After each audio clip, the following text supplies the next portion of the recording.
Welcome to the Windows Club. If you encounter the issue where Windows Defender will not turn off even when third-party antivirus is installed, then either read through this article on the Windows Club or simply watch this video. I'll guide you to the resolution. First of all, try disabling the real-time protection yourself. So, go to the Windows search bar and search for virus. You'll find an option which says virus and threat protection. Click on it to open the settings window. Go to manage settings under virus and threat protection settings. And here's a switch to turn off real-time protection. Are you able to turn it off? If not, then proceed to the next solution. Now you would have to try this again in the clean boot state.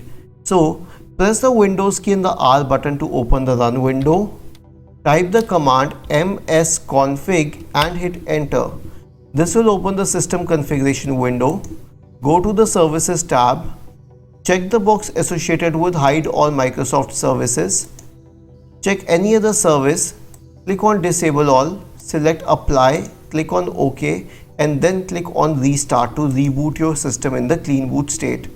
The last solution is to run the SFC scan. Search for command prompt in the Windows search bar and click on run as administrator to open the elevated command prompt window. In the elevated command prompt window, type the command sfc /scan now and hit enter to invoke the SFC scan on your system. This will resolve the problem in discussion. Isn't this easy and interesting? If you have any doubts, please go to the original article on the Windows Club, scroll down to the comment section and write your query. We will surely answer to it. Do not forget to subscribe to the channel. Thank you for watching this video and have a nice day.